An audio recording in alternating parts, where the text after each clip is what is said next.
ആളെ പടച്ച റബ്ബിന്റെ പരലോകത്ത് ചെന്ന് നിന്ന് കിതാബ് വാങ്ങി നോക്കുമ്പോ അതിന്റെ അകത്ത് ഇബാദത്തുകൾ ഉണ്ടാവാൻ വേണ്ടിയിട്ടല്ലേ നമ്മൾ നിസ്കരിക്കുന്നത്. എന്റെ വേളാവ് ഒരു മനോഹരമായ മജ്‌ലിസിൽ വന്ന് ഏറ്റവും മുകൾ ഭാഗത്ത് സ്വസ്ഥമായിട്ടിരുന്ന വാദ കേൾക്കാൻ ഭാഗ്യം ലഭിച്ച എന്റെ പ്രിയമുള്ള സഹോദരിമാരെ, തലമറക്കുന്നത്, നോമ്പ് പിടിക്കുന്നത്, ഖുർആൻ ഓതുന്നത്, ദിക്ർ ചൊല്ലുന്നത്, തസ്ബീഹ് ചൊല്ലുന്നത്, പാതിരാ സമയത്ത് പൊട്ടിക്കരന്നുകൊണ്ട് ദുആ ചെയ്യുന്നത്, സുബഹിന് മുമ്പ് തണുപ്പുള്ള രാത്രിയാണെങ്കിൽ പോലും പുതപ്പിനടിയിൽ നിന്ന് ചാടിയെടുന്നിട്ട് ശരീരശുദ്ധി വരുത്തിയിട്ട് മുസല്ല വിരിച്ചിട്ട് പാതിരാ സമയത്ത് വേളാവൂർ പള്ളിയുടെ പരിസരത്തുള്ള നിന്റെ കൂരയ്ക്കകത്ത് സുജൂദ് ചെയ്ത് പൊട്ടിക്കരയുന്ന പെണ്ണേ, അല്ലാഹ് സ്വീകരിക്കാൻ വേണ്ടിയിട്ടല്ലേ പെങ്ങളെ നീ അത് ചെയ്യുന്നത്? ഹജ്ജിന് പോകുന്നത്, ഉംറയ്ക്ക് പോകുന്നത് എല്ലാം പടച്ചോ സ്വീകരിക്കാൻ വേണ്ടിയിട്ടാ. ഈ മക്കത്തുൽ മുക്കറമയുടെ മജ്‌ലിസിൽ വന്നിരിക്കുന്ന ചെറുപ്പക്കാരാ, ദിക്ർ ചൊല്ലുന്നത്, സുജൂദ് ചെയ്യുന്നത്, മക്കളെ കെട്ടിച്ചു വിടാൻ പണപ്പിരിവ് നടത്തുന്നത്, അവരെ സഹായിക്കുന്നത്, രോഗികൾക്ക് സ്വതക്ക ചെയ്യുന്നത് എല്ലാം അല്ലാഹു സ്വീകരിക്കാൻ വേണ്ടിയിട്ടല്ലേ. മക്കത്തുൽ മുക്കറമയുടെ ലൈബ്രറിക്കകത്ത് പുസ്തകം വാങ്ങി കൊടുക്കുന്നത്, അലമാര വാങ്ങി കൊടുക്കുന്നത്, അതിൻ്റെ അകത്തുള്ള പുസ്തകങ്ങൾ മാസത്തിൽ ഒരു പ്രാവശ്യം വേളാവൂർ ജുമുഅത്ത് പള്ളിയുടെ പരിസരത്തുള്ള മുസ്ലിം ഭവനങ്ങളിലേക്ക് കൊണ്ടുകൊടുത്തിട്ട് വായനയിലേക്ക് ആ പ്രിയപ്പെട്ട സഹോദരങ്ങളെ കൊണ്ടുവരാ മനസ്സ് കാണിക്കുന്നത് എല്ലാം അല്ലാഹ് സ്വീകരിക്കാൻ വേണ്ടിയിട്ടാ. പടച്ചോ സ്വീകരിക്കണ്ടെന്ന് പറഞ്ഞുകൊണ്ട് ഒരു സ്വതക്ക പോലും നിങ്ങളെ ചെയ്യാറില്ല. അല്ലാഹു എല്ലാം സ്വീകരിക്കുമോ ചെറുപ്പക്കാരാ? അല്ലാഹു എല്ലാം സ്വീകരിക്കുമോ പെങ്ങളെ? നൗഷാദ് ബാക്കവിയുടെ അമലുകൾ മുഴുവനും പൊളിഞ്ഞു പോകുന്ന ഒരു കാര്യം ഞാൻ പറഞ്ഞു തരട്ടെ. എത്രയോ ആൾക്കാർ പറയാറുണ്ട് നൗഷാദ് ബാക്കവിക്ക് ഒരു ദിവസത്തെ റേറ്റ് 1 ലക്ഷം രൂപയാ, AC റൂമിലേ കിടക്കോളൂ, ഫ്ലൈറ്റിലെ പറന്നിറങ്ങോളൂ, എന്തൊക്കെ അപാകതകൾ, അസൂയ മൂത്ത് ആസനം താങ്ങി ആദർശത്തെ മറന്നുകൊണ്ട് ജീവിക്കുന്ന വിവരം കെട്ടവര് പറന്നു പരത്തിയാൽ അല്ലാഹുവിന്റെ ദീൻ പറഞ്ഞിട്ട് വിലപേശിയിട്ട് കാശ് വാങ്ങാനുള്ള ഗതികേട് നിങ്ങളുടെ പരിസരവാസിയായ നൗഷാദ് ബാക്കവിക്ക് അല്ലാഹു ഇന്ന് വരെ തന്നിട്ടില്ല പ്രിയപ്പെട്ട ചെറുപ്പക്കാരാ. പക്ഷേ ഞാൻ ഓർമ്മപ്പെടുത്തുകയാ, ഞാൻ പ്രസംഗിക്കുന്നത് അല്ലാഹ് സ്വീകരിക്കണമെന്ന നിയ്യത്ത് മനസ്സിൽ വെച്ചുകൊണ്ടാ ജുമഅക്ക് വേണ്ടി വെള്ളക്കടവ് പള്ളി പോകുന്നത്, അതുപോലെ സ്വതക്കകൾ ചെയ്യുന്നത്, പാവപ്പെട്ടവരെ സഹായിക്കുന്നത്, ദിക്ർ ചൊല്ലുന്നത് എല്ലാം അല്ലാഹുവേ എന്റെ അമലുകൾ സ്വീകരിക്കണമെന്ന. പക്ഷേ എന്റെ അമലുകൾ മുഴുവനും അല്ലാഹു തള്ളിക്കളയുന്നതിനുള്ള ഒരു കാരണം ഞാൻ പറഞ്ഞു തരട്ടെ. ചെറിയങ്കീഴുള്ള എന്റെ വീട്ടിന്റെ അകത്ത് കഴിഞ്ഞുകൂടുന്ന എന്റെ പ്രസവിച്ച എന്റെ ഉമ്മ, എന്നെ ഓമനിച്ച എന്റെ ഉമ്മ, എനിക്ക് മുലപ്പാൽ തന്ന എന്റെ ഉമ്മ, എന്നെ തോളത്ത് വെച്ചിട്ട് താരാട്ടുപാടി എന്റെ ഉമ്മ, എനിക്ക് പനി വരുമ്പോ ഉറങ്ങാൻ കഴിയാതെ തോളത്ത് വെച്ചുകൊണ്ട് ഹോസ്പിറ്റലിലേക്ക് പൊട്ടിക്കരന്ന് കൊണ്ടുപോയി എന്റെ പ്രിയപ്പെട്ട ഉമ്മ, ഞാൻ ഭക്ഷണം കഴിച്ചില്ലെങ്കിൽ ഒരു വകയും കഴിക്കാറ് എന്നെ മാറോട് ചേർത്ത് വെച്ചുകൊണ്ട് ഉറങ്ങാറ് ഉറക്കം നടിച്ച എന്റെ പ്രിയപ്പെട്ട ഉമ്മ, ഇന്നും എനിക്ക് വേണ്ടി ദുആ ചെയ്യുന്ന ഉമ്മ. ആ പ്രിയപ്പെട്ട ഉമ്മയുടെ മനസ്സ് ഞാൻ വേദനിപ്പിച്ചിട്ടുണ്ടോ? ആ ഉമ്മയെ ഞാൻ കരയിപ്പിച്ചിട്ടുണ്ടോ? എന്നാലും നീ എന്നോടങ്ങനെ ചെയ്തല്ലോ മോര് എന്ന് പറഞ്ഞുകൊണ്ട് എന്റെ ഉമ്മ എന്റെ വീട്ടിന്റെ അകത്തിരുന്ന് കരഞ്ഞാൽ, എന്റെ പ്രിയമുള്ളവര്, ഏത് വാക്കവിയാണെങ്കിലും അവന്റെ സർവ്വ ഇബാദത്തുകളും അല്ലാഹു വലിച്ചെറിയുകയാണ്, അവന്റെ സുജൂദുകളെ അല്ലാഹു കബറടക്കുകയാണ്, അവന്റെ അദ്കാറുകളെ അത് ചെയ്തു പോലെ മനുഷ്യന്റെ മുഖത്തേക്ക് വലിച്ചെറിഞ്ഞു കൊടുക്കാനുള്ള മലക്കുകളോട് പറയുകയാ. നിങ്ങൾ ചെയ്തതും അങ്ങനെ തന്നെയാണ്.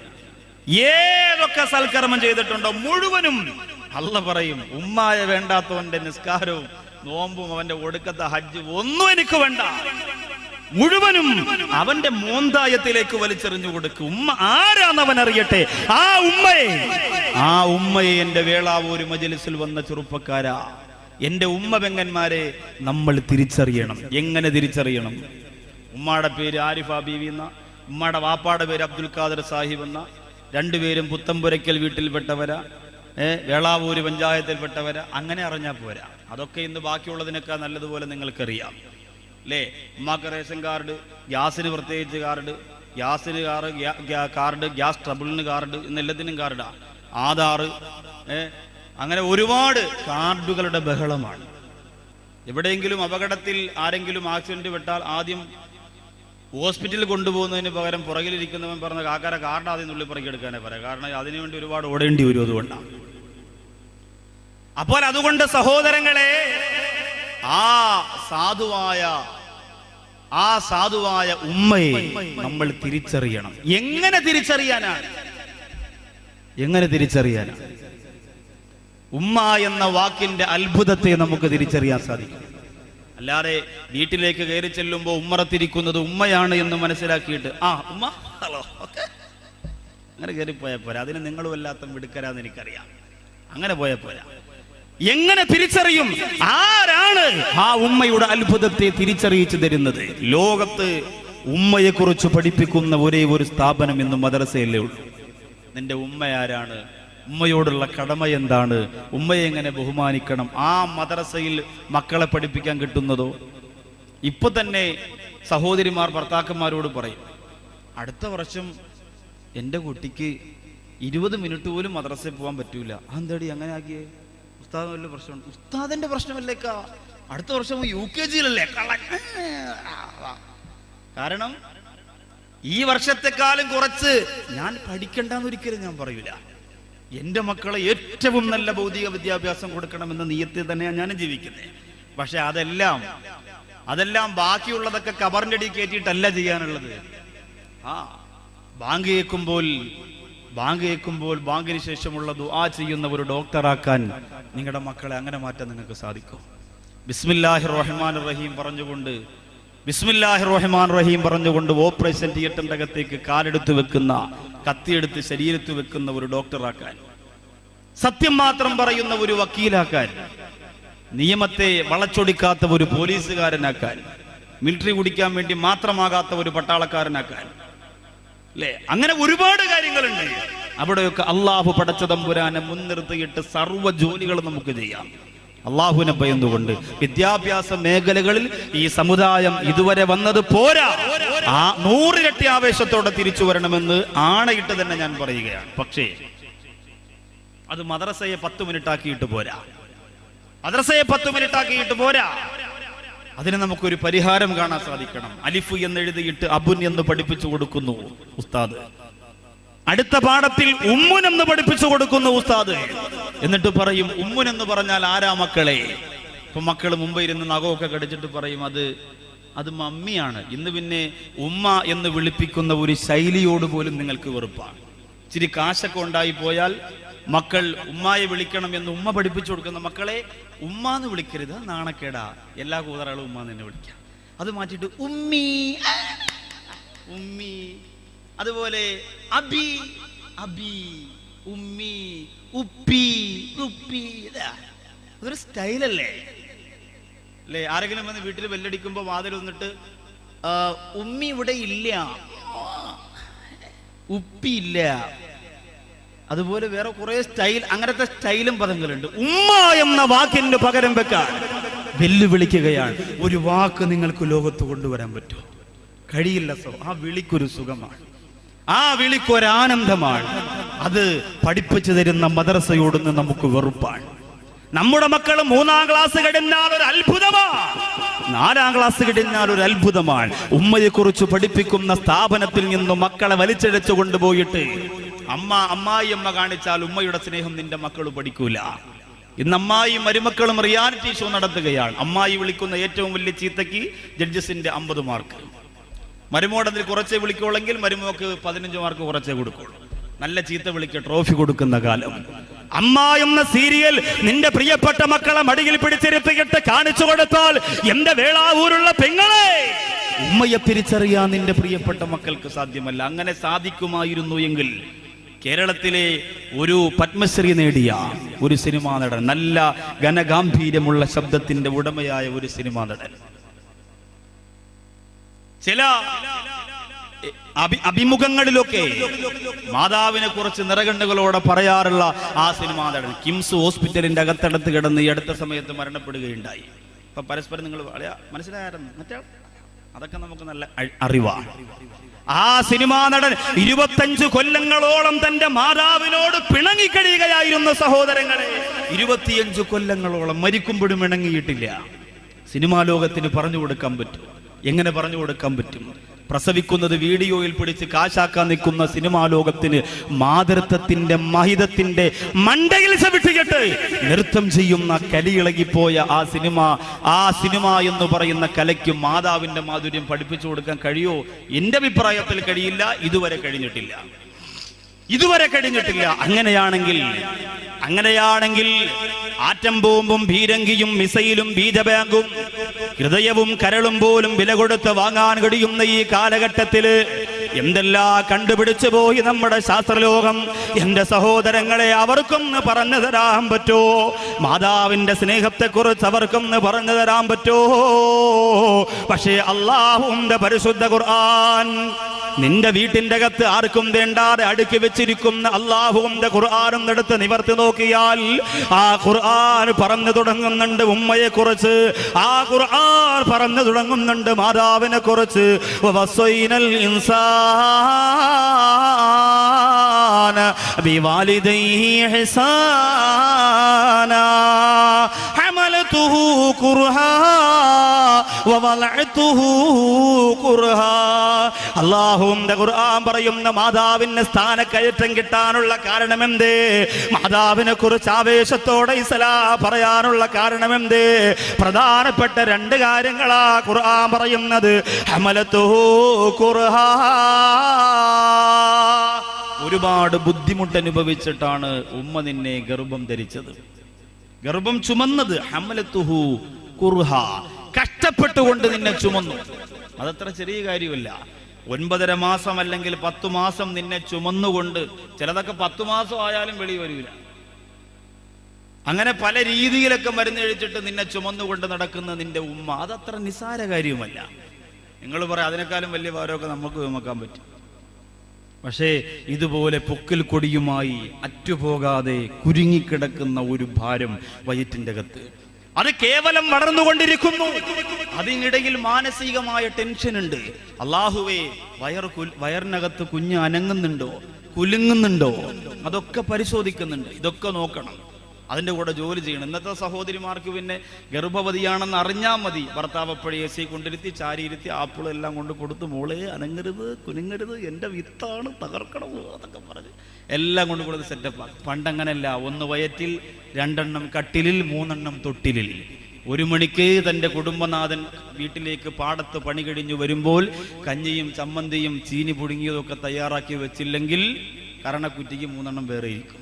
ഇങ്ങനെ കഷ്ടപ്പെട്ട ആ ഉമ്മ ജീവിച്ചു. അന്ന് മക്കൾക്കൊന്നും ഒരു ഗുരുവില്ല. ഇന്ന് AC കിടന്ന് വെച്ചാലും ഡോക്ടർ പറയും ഷുഗർ ഉണ്ടോ എന്നൊരു ചെറിയ സംശയമുണ്ട്.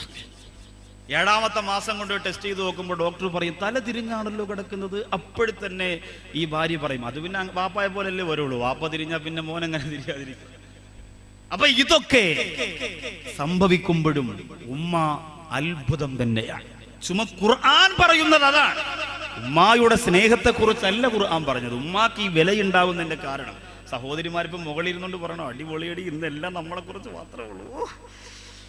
അല്ലാഹുവേ, പ്രസവം നിർത്തണ്ടായിരുന്നു റബ്ബേ. നിർത്തിയവർക്ക് ഖേദമുണ്ടാകും. അത് വല്ലാത്ത സംഭവം. അത് ഹമലതുഹു കുർഹാ, കഷ്ടപ്പാടനുഭവിച്ചുകൊണ്ടാ നീ ചുമന്നുകൊണ്ട് നടന്നത്. പിന്നെയോ അല്ലാഹുവിന്റെ ഖുർആൻ പറയുന്ന വവലഅതുഹു കുർഹാ, അതിലേറെ കഷ്ടപ്പാടനുഭവിച്ചുകൊണ്ടാ നിന്റെ ഉമ്മ നിന്നെ പ്രസവിച്ചതും ചുമന്നതും കഷ്ടപ്പാടാണത്രേ. തഴവ മുഹമ്മദ് കുഞ്ഞു മൗലവി പാടിയ ബൈത്ത് നമുക്കറിയാം. ഗർഭം ചുമന്നത് 10 മാസം തള്ളയാ, പ്രസവിച്ച വേദന തിന്നതും അവർ തന്നെയാ, പാലും കൊടുത്തു വളർത്തലും അവരാണേ, ഈ 3 കാര്യം ഉപ്പയിൽ ഒഴിവാണേ. പകരം വെക്കാനില്ലാത്ത ജോലിയാ ചെറുപ്പക്കാരാ. ഇന്ന് വീട്ടിന്റെ അകത്തിരുന്ന് പുറത്തേക്ക് നിന്റെ ഉമ്മയെ നീ വലിച്ചെറിയാറില്ലേ? ഉമ്മാടെ ഫോൺ കോള് മൊബൈലിലേക്ക് കാണുമ്പോ മുഖം ചുളുക്കിക്കളയുന്ന ചെറുപ്പക്കാരാ. കിളവിയെന്ന് വിളിച്ചുകൊണ്ട് പരിഹരിച്ച് വീട്ടിന്റെ അകത്ത് ജീവച്ചവം പോലെ വീടിന്റെ ഒരു മൂലയ്ക്ക് വലിച്ചെറിയുന്ന നിന്റെ ഉമ്മയുടെ വില എന്തെന്നറിയണോ? അബ്ദുല്ലാഹി ഇബ്നു ഉമർ റളിയല്ലാഹു അൻഹു കഅബാലയത്തിന്റെ മുമ്പ് നിൽക്കുമ്പോൾ ഒരു മനുഷ്യൻ വന്ന് കരഞ്ഞുകൊണ്ട് പറയുന്നു, തങ്ങളെ നിങ്ങളെ കണ്ടില്ലേ, ഞാൻ എൻ്റെ ഉമ്മയെയും കൊണ്ട് തവാഫ് ചെയ്യിപ്പിക്കുകയാണ്. അള്ളാഹുവിന്റെ തൗഫീഖ് ഉണ്ടെങ്കിൽ 14-ാം തീയതി എൻ്റെ ഉമ്മാനെയും കൊണ്ട് ഞാൻ പോകുമ്പോ, സഫറുല്ലാഹ് ഉസ്താദിന്റെ ഉമ്മായെയും കൊണ്ട് ബഹുമാനപ്പെട്ടവര് പോകുമ്പോ, നമ്മുടെ ഉമ്മാടെ കാലൊന്ന് വേദനിച്ചാൽ ആ കഅബാലയത്തിന്റെ മുറ്റത്ത് വെച്ച് സഹായിക്കേണ്ടത് നമ്മുടെ ബാധ്യതയല്ലേ? ആ ഉമ്മയെ ചുമന്നുകൊണ്ട് നടക്കുകയാണ് ഒരു മനുഷ്യൻ. 7 പ്രാവശ്യം അല്ലാഹുവിന്റെ പരിശുദ്ധ കഅബാലയത്തിന്റെ ചുറ്റും നടന്ന് ഉമ്മാക്ക് നടക്കാൻ കഴിയുന്നില്ല. ഉമ്മാക്ക് വല്ലാത്ത ക്ഷീണമാണ്. അതുകൊണ്ട് ആ ഉമ്മയെ ചുമന്നുകൊണ്ടാ തവാഫ് ചെയ്യിപ്പിച്ചത്. അതെല്ലാം കിടന്ന് വിയർപ്പൊഴുക്കിയിട്ട് അബ്ദുല്ലാഹി ഇബ്നു ഉമർ റളിയല്ലാഹു അൻഹുവിന്റെ മുമ്പിലേക്ക് വരികയാ. വന്നിട്ട് പറയുന്നു, തങ്ങളെ എന്റെ ഉമ്മ എന്ന് പറഞ്ഞാൽ എനിക്ക് വല്ലാത്ത ജീവനാണ്. എന്റെ ഉമ്മയുടെ സ്നേഹം വളരെ വിശാലമാണ്. അതുകൊണ്ട് ഉമ്മ എനിക്ക് വേണ്ടി ഒരുപാട് കഷ്ടപ്പാട് അനുഭവിച്ചിട്ടുണ്ട്. ആ കഷ്ടപ്പാടിന് പകരമായി, ഉമ്മ എന്നെ സ്നേഹിക്കുന്നതിന് പകരമായി, ഉമ്മ എനിക്ക് തന്ന ആദരവിന് പകരമായി, ഉമ്മ എനിക്ക് വേണ്ടി ഒരുപാട് വിയർപ്പൊടുക്കിയതിന് പകരമായി ഈ കഅബയുടെ ചുറ്റുഭാഗത്തിന്റെ ഉമ്മയെ ചുമന്നുകൊണ്ട് നടന്നല്ലോ തങ്ങളെ, അതതിന് പകരമാകുമോ എന്ന് ചോദിച്ചപ്പോൾ അബ്ദുല്ലാഹി ഇബ്നു ഉമർ റളിയല്ലാഹു അൻഹു ഉമ്മയുടെ ഭാഗത്ത് നിന്ന് ആ പ്രിയ കൂട്ടുകാരനെ വിളിച്ചുകൊണ്ട് മാറിപ്പോവുകയാണ്. എന്നിട്ട് ആ പൊന്നു കൂട്ടുകാരനോട് പറയുന്നു, എടോ 1000 പ്രാവശ്യം ഉമ്മയെ ചുമന്നുകൊണ്ട് കഅബാലയത്തിന്റെ ചുറ്റും നീ നടന്നുപോയാലും, 1000 പ്രാവശ്യം നിന്റെ ഉമ്മയെ ചുമന്നുകൊണ്ട് കഅബാലയത്തിന്റെ ചുറ്റും നീ നടന്ന് തളർന്ന് വീണുപോയാലും, നിന്നെ പ്രസവിച്ചപ്പോ നിന്റെ ഉമ്മ അനുഭവിച്ച ഒരു സെക്കൻഡ് വേദനയ്ക്ക് പകരമാവില്ല എന്ന് അബ്ദുല്ലാഹി ഇബ്നു ഉമർ റളിയല്ലാഹു അൻഹു പറയുകയാണ്. പ്രസവിക്കാൻ ഭാഗ്യം കിട്ടിയ ഉമ്മമാരെ സൗഭാഗ്യവതികളാണ്. മക്കളെ നിങ്ങളെ ചവിട്ടട്ടെ, ഉപദ്രവിക്കട്ടെ, പക്ഷേ ആ ഒരു കർമ്മം നിങ്ങൾക്ക് ലോകത്ത് ചെയ്യാൻ കഴിഞ്ഞിട്ടുണ്ടോ? നിങ്ങൾ സൗഭാഗ്യത്തിന്റെ ഉടമകളാണ്.